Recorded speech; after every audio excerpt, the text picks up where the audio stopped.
all of a sudden, an incident happens that throws the world you knew-ish off its axis. And it's that vast and deep and horrific. It's very hard to understand. There are horrible people out there, people of intent. Total strangers will inflict themselves on you and your children for no purpose whatsoever. And there is no answer to the question why.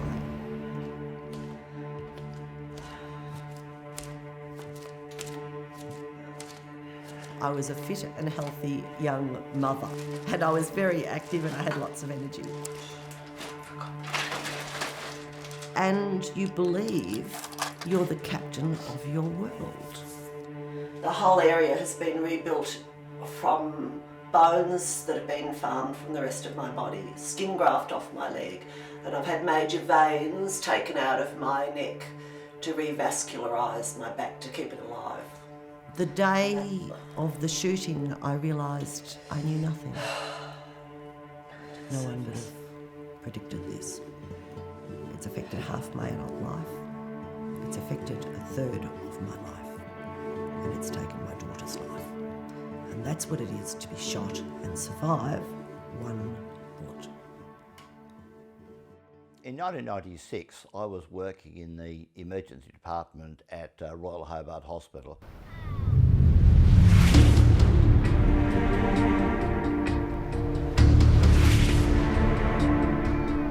Those of us in the public health movement had an absolutely clear vision of the destruction that firearms were causing in society.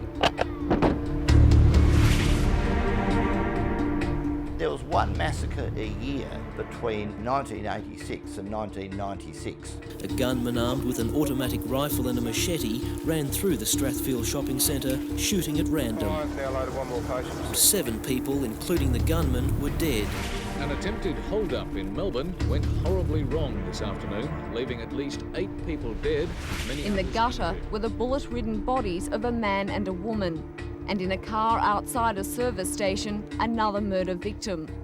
The killer used a pump-action shotgun and 2 high-powered rifles. You could buy semi-automatics, pump-action shotguns. Basically, you could buy anything you liked, as many as you liked. There was no scrutiny of who had them. In fact, I don't even have to go to a sporting shop. There are shops in Tasmania where you can buy food and even ice cream in the same room as you buy your gun. You could buy your weapon on Monday and you shoot your wife in the afternoon until Port Arthur.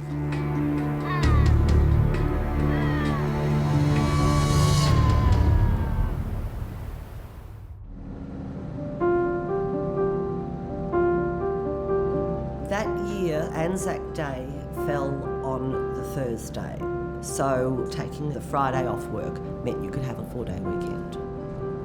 I was a single mother, and Sarah was on the cusp of womanhood, and she was my best friend. It had been her birthday on the 28th of March. She'd never had a day off school, and I saw it as an opportunity to actually go away to Tasmania, to a different part of the world, and that it would be a lovely experience for her. Back then, you wouldn't go to Tasmania without going to Port Arthur, because it was just such an historical place. That day started out as pretty well a normal day. I had agreed to sponsor a golf tournament at Port Arthur because of my business. Suggested to Nanette and my daughters Alana and Madeline, who are 6 and 3, that they go to Port Arthur and have a picnic, and so that's what they did. There was a group of 4 of us went down, and we were humming and hawing where to go. Yeah, and we got down there about lunchtime, so it was just a spur of the moment. We had a few hours to kill, and that's all it was. Sarah looked at me and said, "Can we have lunch in the cafe?" And I remember this. I remember looking at her and saying, "But love, we were there yesterday. We were here yesterday." And she said, "I know, but I'd really like to." And I said, "Okay." Certainly there were a lot of people in there. And there was something like a long trellis table. Sarah sat opposite me. Well, we were in the cafe, and We were sitting with Carol Lawton and her daughter, and she was a pretty young girl. She just seemed happy, they were just chatting away, and yeah, oh yes, I can see her face right now.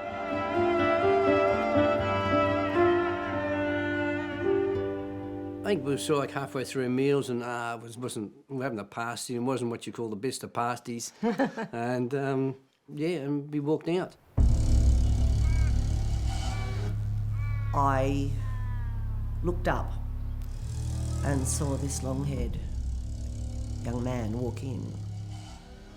And noticeably, bizarrely, he was carrying a sports bag, which was obviously heavily a burden. And I watched him walk behind Sarah and go down to the other part of the restaurant. And I thought, how odd.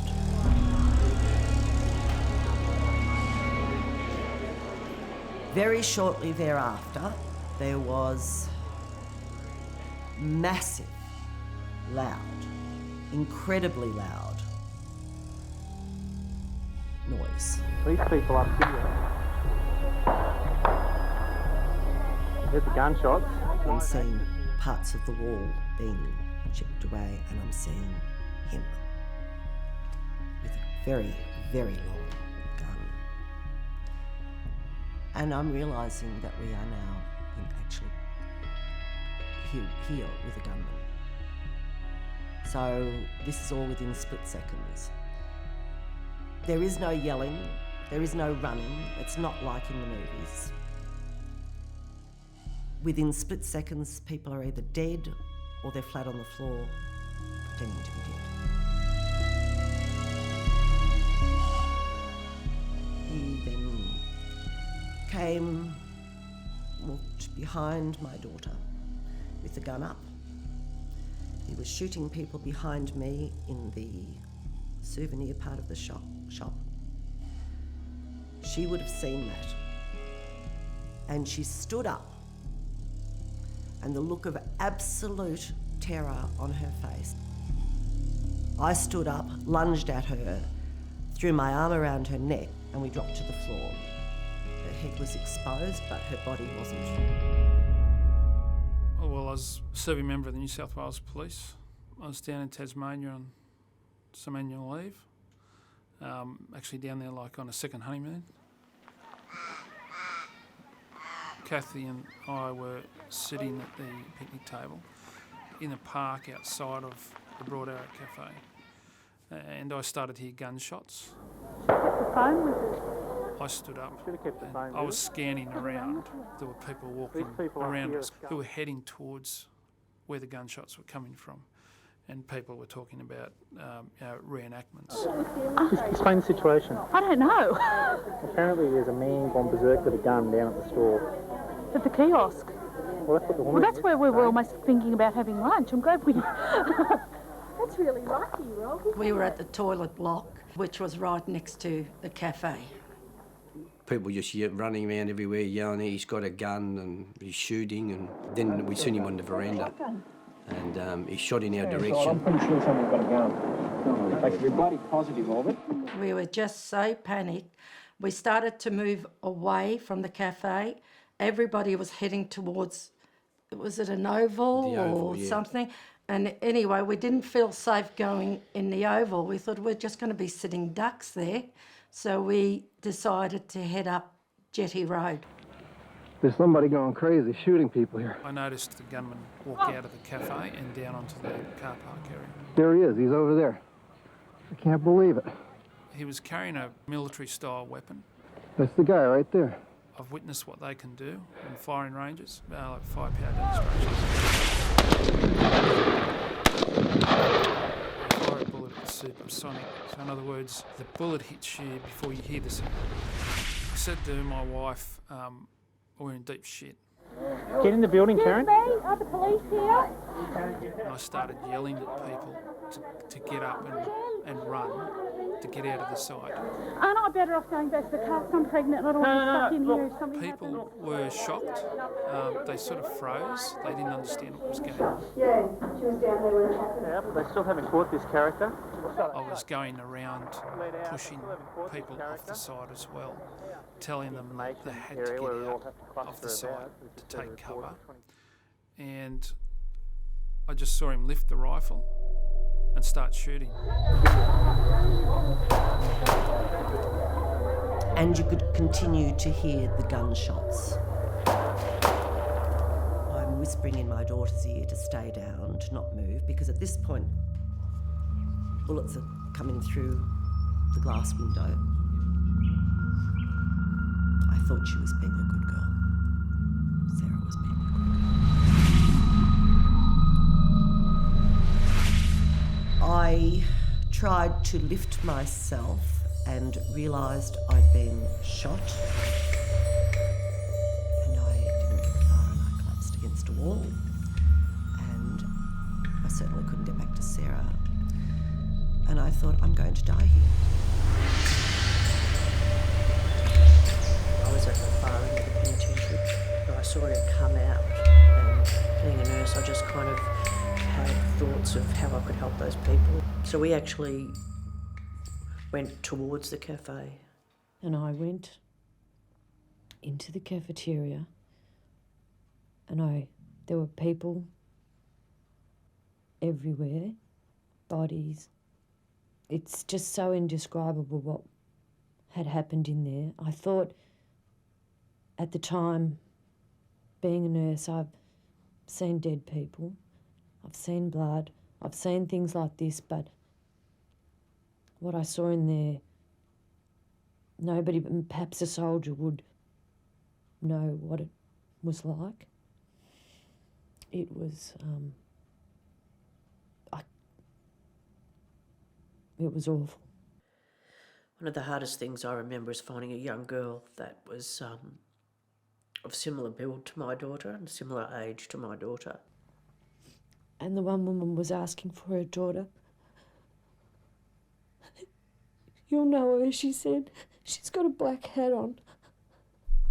I couldn't tell her that her daughter was dead. We were up Jetty Road. There was a lady with her two young girls, two little ones, and we were walking with them. They were trying to get out, same as us. The older of the two children, she was very fearful, and her mum said to her, she said, "We're safe now, Pumpkin." And she seemed to feel better then. This car pulled up. We thought, thank God somebody's going to pick them up and get them out of here. She walked towards the car thinking it was a way out. The problem was she walked right into him. I was standing almost at the passenger side door, and that's when I seen the gun on the front seat, and I yelled, "It's him, run." When he got out the car, his arm went on the mother's shoulder, and he was saying, "Get down, get down," and she was begging for her children's lives. I saw the mother fall down when he shot her, but I didn't really see the little girls. And I said, "The children, where are the children?" And Peter said he shot them. The little girl was behind the tree. He deliberately went towards that tree to murder a little child. A mother and her two children saved us, because in effect that's what they did. They saved us. And I was just always so sorry we couldn't save them, because they gave us the precious seconds to move away. So yes, we were lucky and we were fortunate, but that doesn't take away the pain of what happened to others. that stays with you. We heard gunfire, so I drove home, and Nanette and the children weren't home, and I went looking for them around the side, found the car, so I knew that they were there, and there was just this feeling of dread pretty well for the whole afternoon. The scene down there must have been quite chaotic. There were dead bodies, there were injured people, there was a gunman at large. Quite courageously they set up a triage station.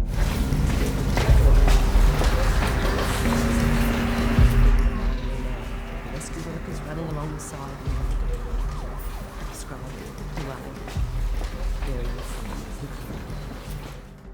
And I just screamed at them. There's a young teenage girl inside, that's her name. Her name is Sarah. She's my daughter, you have to get her out. Then I was put onto the helicopter. A lone gunman, armed with a high-powered rifle, entered the Port Arthur historic site and began firing randomly. I'd only been in the job of Prime Minister a few weeks, and I was at home at Kirribilli House that weekend. I flicked on the television, and before long, though, I knew we had this unbelievable disaster, tragedy. 35 people. It's unthinkable this would happen in Australia. I had the duty of receiving all the dead people into the morgue, so I saw firsthand the shocking wounds that the people who were killed had sustained. There was an absolute team of medical people, and they ran me along that corridor. And I can remember these eyes looking at me over their masks. How many people are dead? What's happening? I was in a room of my own, and I was in extreme painkillers. I remember policemen coming to the door and starting to step into the room and say, "Mrs. Loughton, we have something to tell you." And at that point, I think I went insane. I wish it had been me instead of her. Deep down, I felt I had failed her at the one vital point in her life. I had failed her. I hadn't saved her. A gunman who allegedly shot and killed 32 people at the Port Arthur historic site yesterday has been taken into custody. Which gun did you have? I had the Can Mr. Warren hold it up? AR-15. See, if people didn't do these unfortunate things, you guys wouldn't have a job. Well, there's a lot of truth in that, Martin, let me tell you. That one there? Yes. Yeah. That was the one. This is the one. It's a sweet little gun. Martin Bryant was only in the cafe for a minute and a half, at the very outside 2 minutes, and in those first 15 seconds 17 shots were fired and killed 12 people. This was the weapon that was used in the cafe where 20 people died.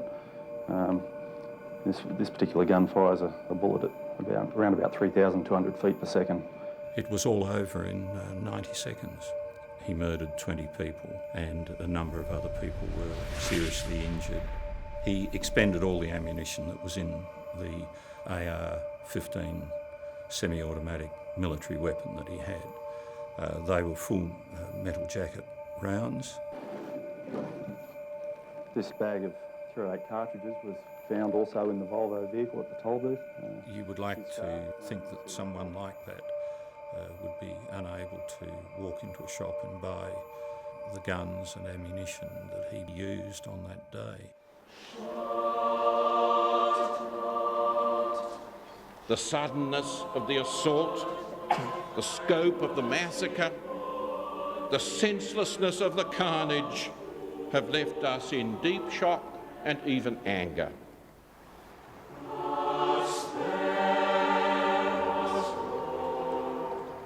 I was shocked at the magnitude of it and the ruthlessness with which it was carried out, and it just brought home to me, gee, this capacity to take human life in such magnitude is in the hands of people who are clearly unbalanced. The medical director of the hospital asked me if I would go along to the memorial service, and I sat in the audience there just reflecting on what had happened. And there was a doctor who'd been treated a lot of the people with horrific injuries, and he started explaining what had happened, and he broke down, and I embraced him. It seemed the most natural thing in the world to do. Walter Meckhag, of course, had lost his two beautiful daughters, his wife, and he wanted me to do something to stop it happening again. Just back from his distressing trip to Port Arthur and Hobart, John Howard announced his determination to get tough on guns. Many people in the regional areas, they said to me, look, we use guns responsibly. What right have you got to come along? And why should we be penalised?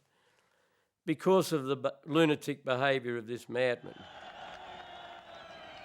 This was an issue where regional Australia and the rest of the country did divide. Are you going to give up your guns? No! Are you going to register your guns? No! What are you going to tell these politicians?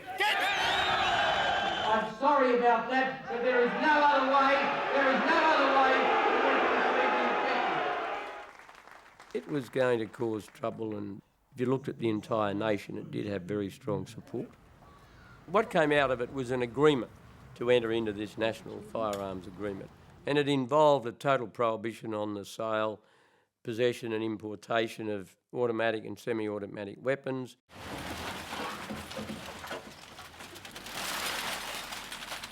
I think one of the great things, it had bipartisan support. From the end of April to the end of May, it was done.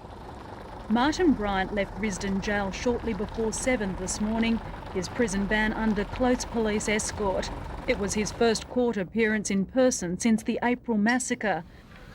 We felt that it was important that every criminal act should see a charge laid against Bryant for it. So we finished up with a 72-count indictment, and he pleaded not guilty to all 72 counts. In early November, he changed his plea to guilty on all counts. That man has had 7 months more life than my daughter and the other 34 victims have had. I was there to watch him on his last day of freedom. He can rot in hell. And that's what I did. And at the end of it, they really do say 35 life sentences for the term of your natural life. See you later, guys. Okay, all the best. Look after yourself. See you later. All the best, Carol. Bye. Thanks for putting me back together again. That's okay. See you later. Bye-bye. Well, as long as I've known Carolyn, she still is suffering the effects from that day. 20 years down the track, she still has problems with mobility. She has problems with pain. Carolyn's had multiple operations, and some as late as last year. You can see shrapnel is still in my body, which can't be removed. I actually have glass in my body as well. I'm not the only person who has gone through anything like this. One bullet to the body is horrific, is beyond horrific. This is living nightmare stuff. Australia's gun laws, introduced after the Port Arthur massacre in 1996, are set for a significant test. Hey, Robert. How are you? Yeah, good. Good to see you. Like so many Australian citizens, I thought the topic was sorted out 20 years ago. It was only mid-last year that I saw in passing, flipping through the stations, about this Adler gun that was due to come in. It was very, very rapid fire. You can't run that fast. It was truly, truly frightening. I couldn't believe it. And I then decided to start a petition with my name on it, bringing to the attention of the public the fact that this Adler was due to arrive in this country. Carolyn Lawton, who lost her daughter at Port Arthur, is campaigning against the sale of the Turkish-made Adler lever-action shotgun in Australia. This is myself. I never thought that I had a voice. I never thought that anybody would be interested in my story, except when I realised I have survived a unique experience. Hi, Carolyn, I'm Seth. Hi, Nice Seth. to I meet haven't you. spoken to you. I know, And nice you've to come a meet long you, way as though. well. I'm Yes. Seth Welcome Dillon. to- I'm a correspondent for CBS News. We've come to talk to Carolyn because she's really the face, or one of the faces, of this tragedy 20 years ago. So I thought maybe we could talk here, and then maybe we can go into the kitchen and you can show me. Yes, that some would be of the good. pictures. The question Fell a we're here tree looking and the at back of the is, house. does America have anything to learn from Australia? But my question is, how is it going for you over there? But I can't answer that for you. And so this would seem to be the path that I'm on. I don't choose it to be, but this is the cards that have been dealt in life. So I'm speaking up. Here you've got a person who had seen what these rifles had done, had faced the bullet, had gone through her. I still have to pinch myself that we as a country, acted so swiftly that we made change happen that benefits people who don't even know today. It's really hard without you. We don't want to turn the clock back.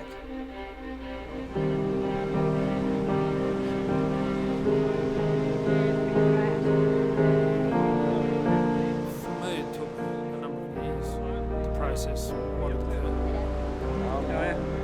I folded away in the filing cabinet in my head, and just that's how I dealt with it. Kathy and I both suffered from PTSD. Kathy responded much quicker than me. I retired around about 2001 and I decided to move to Tasmania. The three youngest children all turned out to be people with an interest in helping people. They're all lifesavers. Okay, so that was really good.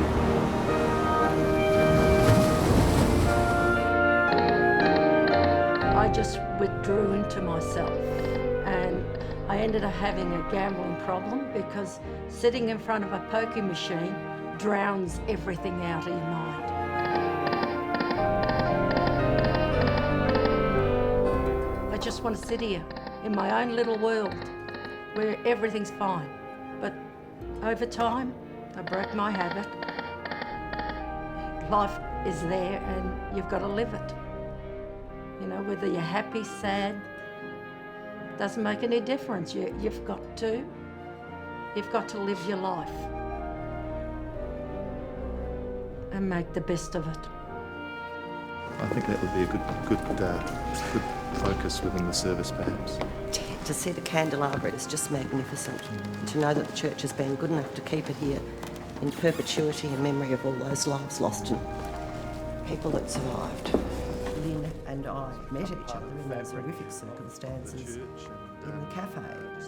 Lynn has been very involved with formulating a place for the survivors to gather on the anniversary of the Port Arthur massacre to honour and grieve. You saved my life on that day, and to know you for the last 20 years has been an absolute blessing here. 1, 2, 3. It's kind of a unique friendship. Not one I'd wish on anybody else, but it's been good for us.